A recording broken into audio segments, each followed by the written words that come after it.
بسم اللہ الرحمن الرحیم. دس از نازیہ ملک, انٹولڈ اسٹوریز. اور آج ہمارے ساتھ ایک ایسی شخصیت موجود ہیں جن کے بارے میں آپ جب جانیں گے تو آپ یہی کہیں گے کہ ان کو پاکستان کے بارے میں کتنا پتا ہے, کیونکہ ان کی جب ہم ڈیزگنیشن دیکھنے پہ آتے ہیں تو میرے خیال میں پورا شو اس میں گزر جائے گا, لیکن میں ان کے بارے میں جو انٹروڈکشن دوں گی اس کے حوالے سے آپ جانیں گے کہ بہت سی ایسی باتیں جو شاید آپ نے کبھی سنی نہیں ہوں گی, کبھی جانی نہیں ہوں گی, یہ آج بتائیں گے. اور وہ سوالات جو آپ کرنا چاہیں گے وہ میں ان سے سوالات کروں گی. جی, آج ہمارے ساتھ موجود ہیں سندھ کے سابق عبوری حکومت کے نگراں وزیر ڈاکٹر شفقت حسین عباسی. میڈیکل کی دنیا میں بہت ہی مختلف شعبوں میں انہوں نے کام کیا ہے, اور ساتھ ساتھ آپ کو یہ بتائیں کہ نیب سندھ میں یہ 1 سال کے لیے ایڈیشنل ڈائریکٹر بھی رہ چکے ہیں. دیکھیں اب شروع ہو رہی ہے آگے. السلام علیکم, آپ کو سلام کر دوں پہلے, پھر میں آگے تھوڑا سا اور آپ کے بارے میں بیان کروں گی. کیسے ہیں سر؟ اللہ کا کرم, ٹھیک ٹھاک ہیں سر. آپ کے بارے میں اگر بتانے جاؤں تو بطور اسپیشل سیکرٹری سندھ آپ نے خدمات بھی انجام دی ہیں. اس کے علاوہ سابق DCO ٹنڈو آلا یار میں آپ نے وہ بھی مطلب ماشاءاللہ سے سو مینی ڈیزگنیشنز. ساتھ ہی سابق سیکرٹری داخلہ رہے ہیں. سندھ گورنمنٹ ہسپتال ابراہیم حیدری کراچی کے میڈیکل سپرنٹینڈنٹ بھی رہے, اینڈ مینی مور. تو ایک ایک کر کے ہم ڈیزگنیشن بھی آپ سے ڈسکس کریں گے, اور اسپیشلی آپ کے حوالے سے پہلے کہ جب انسان کی زندگی پروفیشنلی شروع ہو رہی ہوتی ہے تو آپ کو ڈاکٹر بننے کا وہی والی بات تھی کہ فیملی کی طرف سے ہوا کہ جی ڈاکٹر بننا ہے یا انجینئر بننا ہے, یہی والا تھا یا آپ کا اپنا دل تھا کہ میں ڈاکٹر بنوں؟ آپ کا بہت شکریہ, آپ نے بلایا اور تھوڑا موقع ملا بات کرنے کا. اور یہ دور بھی ایسا ہے کہ نگراں حکومت کا دور ہے تو آدمی کچھ بات چیت کھل کے کر سکتا ہے. نہیں تو کھل کے بات ہوگی آج. پچھلے دور میں جو ہوتا تھا نا تو کچھ دنوں کے بعد اس کے بعد 8-10 کیس ہو جاتے تھے. میں نے 1969 میں میٹرک کیا حیدرآباد سے, گورنمنٹ ہائی اسکول حیدرآباد سے. ہم گورنمنٹ کے پرائمری اسکول میں پڑھے, پھر گورنمنٹ کے ہائی اسکول میں پڑھے. میری فیملی میں بہت ڈاکٹر, سب ڈاکٹر, میرے کزنس, میری آنٹی, میرے اپنا بھتیجے بھانجے کافی تھے. تو ہمارے پاس ایک ٹرینڈ تھا, اور اس زمانے میں 2 ہی فیلڈ نظر آتی تھی لوگوں کو, یا ڈاکٹر انجینئر, یہاں بنے گا ڈاکٹر یا انجینئر. تو مجھے خود شوق تھا کہ میں ڈاکٹر بنوں. تو میرا اللہ کے فضل سے تھرو آؤٹ میری جو ہے وہ ایجوکیشنل ریکارڈ بہت اچھا رہا. اور اس زمانے میں یہ A لیول O لیول یا وہ نہیں تھے, ہوتے تھے ڈویژنس ہوتی تھی. تو میں فرسٹ ڈویژن میں میٹرک میں پاس ہوا. اس کے بعد میڈیکل میں داخلہ بھی نہیں ملتا. ہاں, اس کے بغیر ہوتا نہیں. تو فرسٹ ڈویژن میں ہوا, پھر میں انٹرمیڈیٹ میں آ گیا. تو انٹرمیڈیٹ میں آ کے پری میڈیکل میں ہم نے داخلہ لے لیا. تو وہ زمانہ یہ تھا کہ ایوب خان کا آخری دور تھا. تو ہم اپنے جب کالج میں پڑھ رہے ہوتے تھے تو روز صبح کو ایک جلوس نکل کے کہیں نہ کہیں سے آ جاتا تھا, بائیکاٹ. ایک ٹیمپو بن جاتا ہے نا جب سیاست کا, تو صرف بچوں میں بڑوں میں. تو ایسا ٹیمپو بن گیا کہ ایک دفعہ ہمارے استاد نے, جو ہمیں بڑا پڑھانے میں انٹرسٹیڈ ہوتے تھے, کہ بائیکاٹ نہ وہ لڑکے پڑھے. اس زمانے کے بڑے ڈیووٹیڈ قسم کے ہمارے ٹیچرز تھے جو ہم آج بھی یاد کرتے ہیں, تو ہمیں نہیں ملتے ایسے. اس نے پکڑ لیا اس لڑکے کو. اسی سے بات ایک ریلیٹڈ, کیا آپ کو آج بھی لگتا ہے کہ ہمارے ینگسٹرز کو یا ہمارے جو لوگ ہیں عام کامن لوگ بھی, ان کو سیاست کے بارے میں کچھ پتا ہے؟ I'm talking about very common لوگ, ہم لوگ ان کی بات نہیں کر رہے جو کسی پروفیشن میں ہیں. یہاں پہ ایک بڑا المیہ ہے کہ ہر بندہ سیاستدان ہے, ہر بندہ ڈاکٹر ہے, ہر بندہ فلاسفر ہے, ہر بندہ ٹیچر بھی ہے. میں کلینک پہ بیٹھ کے ڈاکٹر میں کسی کو دیکھ رہا ہوں تو مجھے اگر تھوڑی نزلہ ہو رہا ہے یا کیا, تو وہ مریض مجھے ٹوٹکا بتا دیتا ہے کہ آپ ایسا کریں, ادرک لے لیں, یہ لے لیں, وہ لے لیں. یار تم اپنا علاج کرو, مجھے چھوڑ دو. تو آپ کو کچھ بھی ہو, کوئی نہ کوئی ڈاکٹری کا مشورہ. یہ تو ڈاکٹری اور ایک تھوڑا سا کسی ایک کہتے ہیں نا کہ اپنی طرف سے ایک انسان ان پٹ دینا ایک الگ بات ہے, لیکن وہ اس ڈیزگنیشن پہ بیٹھتا تو نہیں. لیکن یہاں پر تو یہ ہوتا ہے کہ جو انسان جس ڈیزگنیشن کے لیے مطلب وہ فٹ ہی نہیں ہوتا اور وہ اس جگہ پر آ جاتا ہے. جو آپ نے بات کی نا, proper person on a proper place, جب نہیں ہوگا ملک کبھی ترقی کر ہی نہیں سکتا. سر یہ تو جب ہم دیکھتے ہیں کہ جب الیکشنز ہوتے ہیں پہلے وہ یہی باتیں سب کر رہے ہوتے ہیں نوکری دیں گے, اس کے بعد پہ جب حکومت آ جاتی ہے تو پرابلم وہیں پر ہی آ جاتی ہے کہ اپنے اپنے لوگوں کو فٹ کرنا شروع کر دیتے ہیں ہر جگہ پر, اور کیونکہ انہوں نے پرومسز کیے ہوتے ہیں نا, اور جو ان کے فالوورز ہیں ان کو پرومسز ان کے فلفل ہوتے ہیں. تو یہاں پر بھی ہے یہ چیز. یہ ہے نا کہ کیونکہ یہاں پہ اب سیاست ایسی ہو گئی پچھلی کئی دہائیوں سے, ویسے پہلے ایسا نہیں تھا. ہم نے تو جیسے بہت سنبھالا, میں اپنا جنرل سیکرٹری بھی رہا تھا اپنے اسٹوڈنٹ یونین کا مسلم کالج حیدرآباد میں. میں دیکھتا ہوں کہ ہم پیچھے ہی چلے جا رہے ہیں, مطلب کوئی آگے جانے کی کوئی وہ نہیں ہے. ایوب خان کا دور تھا, ہم پڑھتے 5 سالہ منصوبہ بندی, اگلے 5 سالہ منصوبہ بندی. ہم نے بچپن میں پڑھا تھا, آپ نے بھی پڑھا ہوگا. آج کل نام سنا ہے نہیں, کہاں گیا منصوبہ بندی ہے ہی نہیں. اب مغل بادشاہ آتے کہ آدمی کھڑا ہے, اچانک آپ کا میں دیکھتا تھا کہ میئر صاحب کھڑے ہیں روڈ پہ, یار یہاں پہ بڑی رش ہو رہی ہے, ایسے کرو ادھر انڈر پاس بنا دو, ادھر اوور ہیڈ بنا دو. اس نے کہہ دیا, اگلے نے بنا دیا, اس طریقے سے بن گیا. تو یہ جو کونے کھانچے میں آبادی تھی نا پوری بلاک ہو گئی. اب وہاں پہ کیسے جائے, ان کا روڈ بلاک ہو گیا, یہ ہو گیا. اس نے تو اپنی کہانی ڈال دی. اس کی ایک اسٹڈی ہوتی ہے, بندے بیٹھتے ہیں کہ روزانہ ٹریفک کتنی گزرتی ہے اور کتنی ٹریفک یہاں سے پھر آنے کے ٹائم جانے کے ٹائم, اس حساب سے, اور کون کون سی آبادی ہے. سر اسٹڈی اگر دیکھی جائے تو ہم کراچی کو دیکھ لیں کہ جس علاقے میں صرف 10 لوگوں کے لیے اگر سیوریج سسٹم تھا, آج وہ 10,000 لوگوں کے لیے ایک وہی والا سیوریج سسٹم چل رہا ہے, اور 10,000 لوگوں کے لیے. یہ انگریز کے دور کی بات بتا رہا ہوں. ٹوٹل 2.5 لاکھ کی آبادی تھی کراچی کی, اور وہ جو سیوریج سسٹم ہے نا آج بھی یہ 2.5 کروڑ کی آبادی کا وہ لوڈ اٹھا رہا ہے. انہوں نے کچھ نہیں بنایا. تو شہر تو پہلے سے آپ کو تو تھنکنگ ہوتی ہے نا کہ ڈیولپ اس طرح ہو, تو اسی طرح ہی پہلے اس کی ڈیولپمنٹ ہو چکی ہوتی ہے. لیکن یہ تو بعد میں ڈیولپمنٹ ایسے شروع ہوئی جس کی سے ہم نے دیکھا ہے کہ جو کراچی کے مسائل کہتے ہیں, وہ کراچی کے مسائل کیسے صحیح ہوں گے جب ہم نے کہتے ہیں نا کہ گراس روٹ سے اس کا کام نہیں کیا. خیر سر آگے یہ بتائیں, جب اسٹوڈنٹ کی بات آتی ہے, آپ نے اسٹوڈنٹ پالیٹکس میں بھی آپ نے پارٹیسپیٹ کیا, ڈو یو تھنک سو جو شروع سے اسٹوڈنٹ پالیٹکس میں آ جاتے ہیں وہ کچھ نو ہاؤ ان کو ہوتی ہے پالیٹکس کے حوالے سے, اینڈ دے ڈو انڈرسٹینڈ کہ ہمیں آگے پالیٹکس میں جانا چاہیے کہ آگے وہ کام کر سکتے ہیں اس حوالے سے؟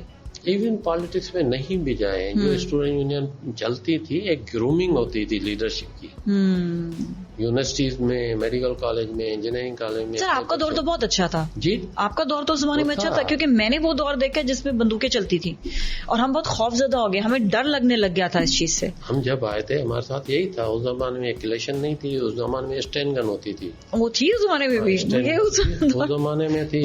مجھے یاد ہے کہ اب میں نام لوں گا تو بڑی بڑی پارٹیاں ہیں, ان کے جب لیڈر آتے تھے جنہوں نے ہتھیار کی سیاست شروع کی, تو ان کے آگے پیچھے 4-5 اسٹین گن کے ساتھ لوگ کھڑے ہوتے تھے, اور بدماشی تھی فل. تھنڈر اسکاٹ ایک ہوتا تھا, وہ بنایا ہوا تھا. کوئی لڑکی لڑکا اگر کہیں بیٹھا تو مارو اس کو, کوٹو, بھاگا دو, یہ کرو.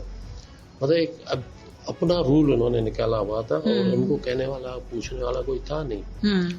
تو ان کی توتی بولتی تھی کراچی میں. ہمارے پوری حکومت ان کی تھی, مسئلہ جس کو چاہیں کیا کریں. Karachi university, NLD university, Dow medical college, Islamia college, Dawood engineering college, سب ان کی. تو سر اس سے تو پھر بہتر ہے کہ نہ ہی ہو پھر تو وہ اسٹوڈنٹ پالیٹکس کی بھی, یہ تو اپنی جارہ داری بنا لی تھی. نہیں, اس میں دیکھیں اس کے خلاف پھر ایک لیفٹسٹ گروپ بھی تھا, ایک نیوٹرل گروپ بھی تھا, ایک لبرل گروپ بھی تھا.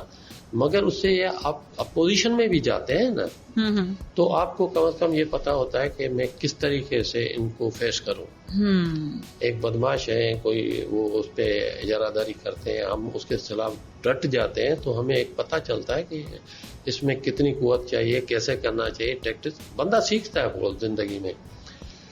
اسٹوڈنٹ پالیٹکس کو جب انہوں نے بند کر دیا, ضیاء کے دور میں بین لگا دیا, آج تک اسٹوڈنٹ یونین بند ہو گئی. نہیں, میں تو اپنی بات کر رہی ہوں, وہ 1992 تھی اسٹوڈنٹ پالیٹکس تھی. اسٹوڈنٹ تھی, مگر ضیاء کے دور میں اس ٹینیور میں خالی. It was 78-79. جی انہوں نے بند کر دی تھی اسٹوڈنٹ پالیٹکس کی. اسٹوڈنٹ یونین نہیں بنے گی, یہ نہیں ہوگی. نو ڈاؤٹ کہ کچھ کھلا چھوڑ دیتے تھے اسٹوڈنٹ یونین کو, تو وہ بھی بدماشی کرتے ہیں, مگر آپ اداروں کو بند نہیں کر سکتے. آپ ایک انسٹیٹیوٹ کو بند نہیں کر سکتے ہیں کہ بھئی اس انسٹیٹیوٹ سے ایک نقصان ہوا. اب ہاسٹل ہے, ہاسٹل میں کوئی لوگ رہتے ہیں, کوئی بدماشی بھی کرتا ہے, کوئی اس میں سے ناجائز فائدہ بھی اٹھاتا ہے. اس کا مقصد یہ نہیں ہے کہ ہاسٹل اور اکوموڈیشن بند کر دی جائے تاکہ غریب کا بچہ پڑھنے آئے تو اس کو ملے ہی کچھ. ان کے لیے کوئی آلٹرنیٹیو چیز ہونی چاہیے. اچھا ایک چیز اور سر ہم اس میں دیکھتے ہیں, ڈو یو تھنک سو اس پہ قانون کا فقدان ہوتا ہے یا کمزوری ہوتی ہے, یا عوام اس میں انیشیٹو خود نہیں لے سکتی, اس کو پتہ نہیں کہ میں قانون کا سہارا کیسے لوں, کہ جس پہ کوئی بھی اگر جبرن پاورفل بننے کی کوشش کرے تو اس کو ہم تھوڑا سا اپنے عوام کی طاقت سے اور قانون کی طاقت سے کنٹرول میں کر سکیں. دیکھیں اس پہ پوری قانون کی کتاب ہے, نو یور رائٹس. پبلک کے رائٹس ہیں وہ دیکھتے ہیں, مگر پبلک کو اتنا مفلوج کر دیا گیا ہے. آپ دیکھیں ابھی عدالت سے انصاف بھی اتنا مہنگا ہو گیا ہے کہ میں عدالت میں جاؤں تو میرے پاس 4-5 لاکھ روپے وکیل کے لیے بھی ہوں, آگے تو سر اگر group of bunch of group میں جائیں تو مسئلہ نہیں ہوتا. بنچ آف گروپ میں بہت کم ہے کہ کچھ یہ تو اس کا مطلب ایکا نہیں ہے نا, ایکا ہوگا تو پھر ایکا ہو تو صحیح ہے. یہ ایک دفعہ ہمارے ساتھ ہوا تھا, ایک چینل والوں نے ہمیں پیسے نہیں دیے تھے تو ہم نے کہا نہیں کوئی بات نہیں, نکل آئیں گے پیسے. ہم نے اس میں پارٹیسپیٹ نہیں کیا, لیکن ہمارے کچھ گروپ آف فرینڈس تھے جنہوں نے اپنے پیسوں کے لیے عدالت میں کیس لے کر گئے اور ان سب کے پیسے نکل گئے, ہمارے رہ گئے. اس دن مجھے احساس ہوا کہ اگر آپ گروپ میں کوئی کام کرتے ہیں تو اس کا فائدہ ہوتا ہے. سر ابھی آپ نے خود اگزامپل دی کہ فائدہ ہوا. اچھا سر ہم بات کریں گے, آپ پریزیڈنٹ بھی ہیں انجمن اتحاد عباسی, اس کے پلیٹ فارم کے حوالے سے بتائیں کہ کس طرح سے آپ صحت کے حوالے سے خدمات انجام دے رہے ہیں, کیا ہے یہ پورا پلیٹ فارم, کیا ہے, کس طرح سے آپ کام کر رہے ہیں؟ بیسیکلی میں ڈاکٹر ہوں. جی میں نے اپنا ہاؤس جاب کیا, مجھے بڑا شوق تھا سرجری کرنے کا. 10 سال میں نے سول ہاسپٹل میں سرجری کی ہے ادارے میں, اور ماشاءاللہ بہت اچھے طریقے سے, میرا ہاتھ بھی بہت اچھا تھا تو لوگ اپریشیٹ بھی کرتے تھے, پروفیسر صاحبان یہ وہ.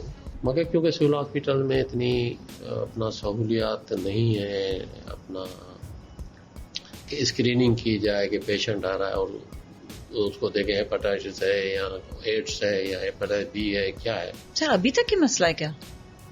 اب تو تھوڑا سا بہتر ہو گیا ہوگا. ابھی بھی ویسے فوری طور پہ ایڈس فوری نہیں ہو سکتا جی, مگر یہ کہ ایکسیڈنٹ میں, گن شاٹ میں کوئی بندہ آ گیا, ایمرجنسی میں ہم کر بھی نہیں سکتے بالکل, فی الحال تو اس کی جان بچانی ہوتی ہے. جی اس وقت کے ساتھ تھیٹر میں چلے جاتے تھے, ان کا آپریشن کرتے تھے تو اس میں ہم اتنے مگن ہو جاتے تھے کہ اس کو بچانا ہے, اس کی بلیڈنگ بند کرنی ہے. تو جب آپریشن ختم کر کے نکلتے تھے, ہم اپنے گلوز اتارتے تھے تو پتہ چلتا تھا کہ ہمیں بھی کٹ لگ گیا کہیں, تو وہ خون نکل رہا ہے یا کہیں سے برک ہو گئی, تو کہیں نہ کہیں سے مجھے ہیپاٹائٹس سی لگ گیا اس میں بلڈ کی وجہ سے, جو بعد میں ڈائگنوز ہوا. تو پھر تو it was very dangerous for me and for the patients کہ اگر میں کروں تو میں ٹرانسمٹ کروں گا, اور اگر مجھے کوئی دوسری چیز لگے ہیپاٹائٹس بی یا ایڈس یا اسٹائپ بی تو پھر تو یہ ڈبل ہو جائے گا, تو شاید وہ ٹریٹمنٹ بھی بڑی مشکل ہو جائے. تو مجبوراً میں چلا گیا پھر ایڈمنسٹریشن سائڈ پہ. مگر مجھے ہوں تو میں بیسیکلی ڈاکٹر, مجھے ہسٹری سے بڑا شوق رہتا ہے. تو میں نے جب اپنے عباسی نام کے ساتھ اپنا بچپن میں پڑھا, والد صاحب بھی بتاتے تھے کہ ہم اپنا قریشی بھی ہیں, ہاشمی بھی ہیں, عباسی بھی ہیں, تو ہمارا وہ ایک شجرا ہوتا تھا, تو میں پڑھتا رہتا تھا. تو ہم نے دیکھا کہ ہمارے بزرگوں نے بہت بڑی خدمات کی, اور خاص طور پہ ہمارے جو بڑے تھے حضرت عباس ابن عبد المطلب, نبی کریم صلی اللہ علیہ وسلم کے چچا تھے, اور ان کی جو قربانیاں میں نے دیکھی اسلام کے لیے اور نبی کریم صلی اللہ علیہ وسلم کا ساتھ دینے میں, تو پھر ایک آدمی کو جوش پیدا ہوتا کہ میں میرا جسم میں بھی اسی کا خون چل رہا ہے, تو ہم بھی اس کے نقشے قدم پہ چلیں. اس وجہ سے پھر پڑھتے پھر ایک دفعہ ہوا یہ کہ کسی زمانے میں ایک چھوٹی سی تنظیم, یہ انجمن اتحاد عباسیہ ہماری تھی, ایک اپنا ایک لوکل ایریا ہے اختر کالونی کا, جی دیکھا ہے, جی وہاں پہ بنی ہوئی تھی. اس میں چند ایبٹ یا شمالی علاقہ جات کے کچھ دوست تھے جس میں کشمیر کے لوگ بھی شامل تھے. تو وہ پھر میرے سے ملے اور انہوں نے بولا کہ ڈاکٹر صاحب آپ بھی ہمارے فنکشن میں آئے. تو ایک فنکشن ہوا تھا, اس میں ہم گئے تو یہ 1000-2000 آدمی تھے. انہوں نے پھر کام شروع کیا. ہاں, انہوں نے مجھے دعوت دی تو میں پیچھے جا کے بیٹھ جاتا تھا, کبھی کونے میں بیٹھ جاتا, زبردستی کھینچ کے مجھے آگے بٹھا دیتے.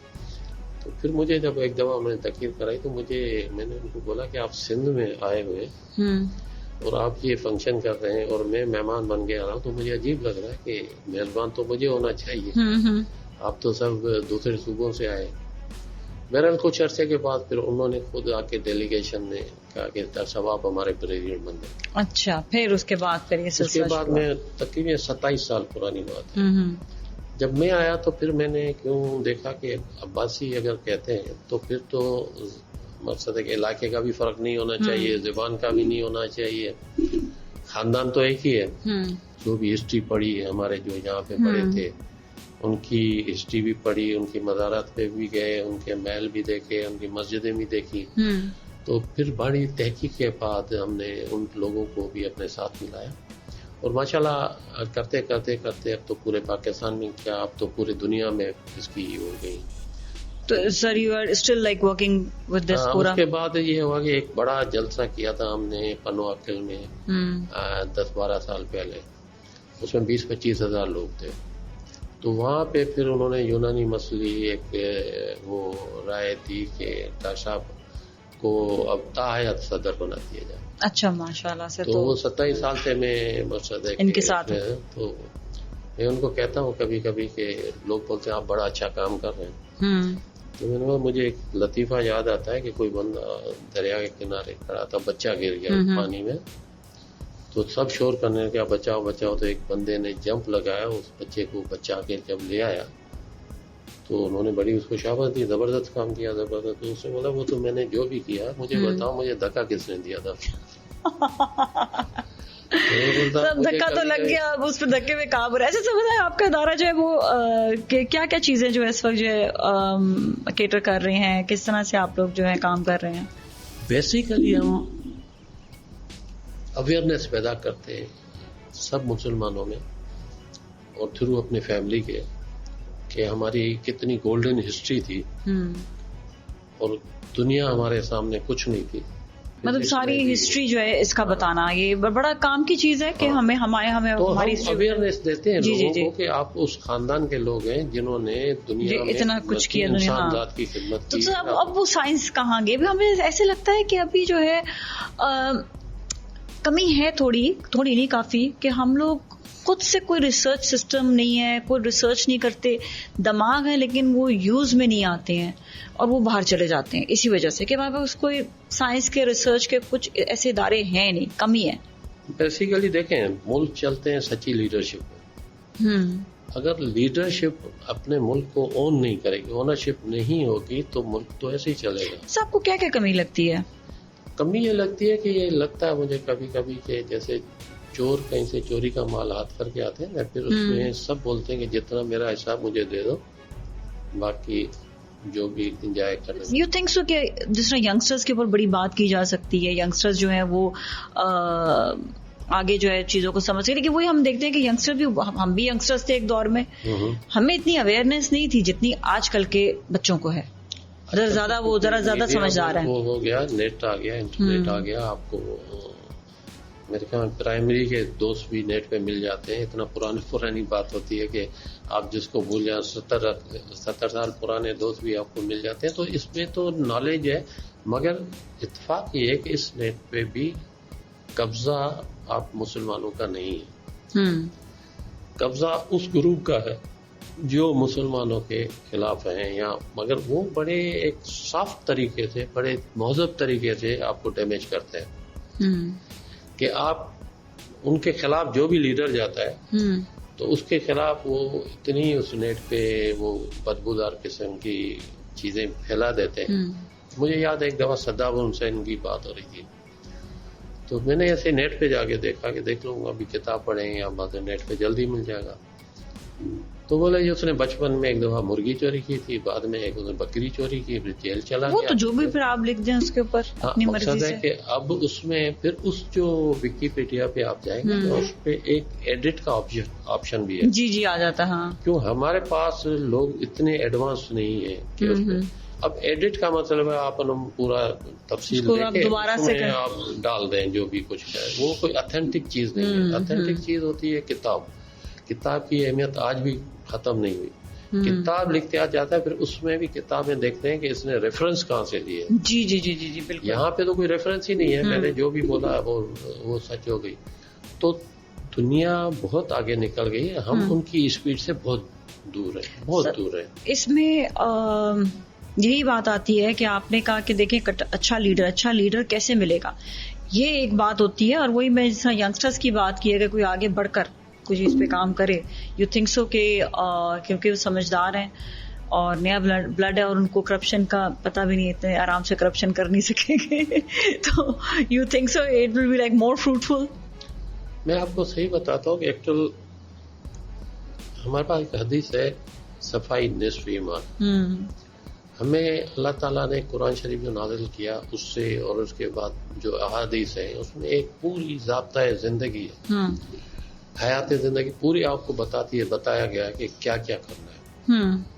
ہم اس سے دور ہو گئے، ہم نے پالیٹکس کو اور مذہب کو تو کر دیا الگ. اب دین جب مذہب سے الگ ہو گیا تو پھر تو آپ اپنے طور پہ جو بھی آئین بنا لیں، ہم پھر اس اسلامی اصولوں پہ چل ہی نہیں سکتے. بالکل بات صحیح. اچھا آگے تھوڑا سا ہم صحت کے حوالے سے، صحت ہمیشہ سے ایک مسئلہ ہی رہا ہے. ہم ابھی تک اتنے ایڈوانس نہیں ہو سکے جتنے ہم دنیا بھر میں دیکھ رہے ہوتے ہیں. سب سے پہلے تو ہائیجین آتی ہے. ہائیجین کے معاملے میں تو جس طرح آپ نے بھی بتایا کہ آپ اتنے بڑے ایک آپ نے بیماری اس وجہ سے آپ نے جھیلی ہے، مطلب یہ ایک وہ چیز ہے ہائیجین جس کی وجہ سے بیماریاں آتی ہیں، جس کی وجہ سے ہر چیز میں پرابلم آ سکتی ہے. سب سے پہلے تو اس کا فقدان ہے. ہم کراچی کا حالات بھی دیکھ رہے ہوتے ہیں، صفائی ستھرائی کے حوالے سے پورے ملک میں حالات دیکھ رہے ہوتے ہیں. آپ کو ایک چیز بتا دوں، آپ کی بات کاٹ رہا ہوں. انگریز نے پورے برِ صغیر میں حکومت کی، بلکہ کافی دور دور تک ایشیا کے کوئی بھی ملک اس نے نہیں چھوڑا جہاں پہ. انگریز غصہ کس طریقے سے؟ ڈاکٹری کے تھرو، کیونکہ وہ میڈیسن میں ایڈوانس تھا. تو آپ کا دشمن بھی ہوتا تھا، بیمار ہوتا تھا تو انگریز ڈاکٹر آتا تھا، وہ ڈاکٹر پوری جاسوسی کرتا تھا، پورے حالات بتا کے جا کے اپنے اس کو ایسٹ انڈیا کمپنی کو بتاتا تھا. تو آیا ہی میڈیکل اس سے نا. بس جب ٹیکنالوجی میں آپ ایڈوانس ہوں گے نا تو دنیا آپ کی دشمن بھی ہو آپ کے سامنے جھکتی ہے. ٹیکنالوجی، ریسرچ، یہ ساری چیز. سر ایک اور چیز کی مجھے کمی نظر آئی ہے کہ جس طرح پنجاب میں یہ ہے، پنجاب فورنسٹک سائنس، وہ سندھ میں نہیں ہے، کیوں؟ میں پھر وہی کہوں گا کہ لیڈرشپ کی اونرشپ جس کو کہتے ہیں نا، یہ چھوٹے چھوٹے ملک ہیں، دبئی ہے، شارجہ ہے، عجمان ہے، کیا ہے مثلا کہ میں دیکھتا ہوں کہ کراچی کے ایک ٹکڑے کے حساب سے بھی نہیں ہے. سنگاپور ہے، کراچی کا 10واں حصہ ہوگا، مگر ایک اونرشپ ہے.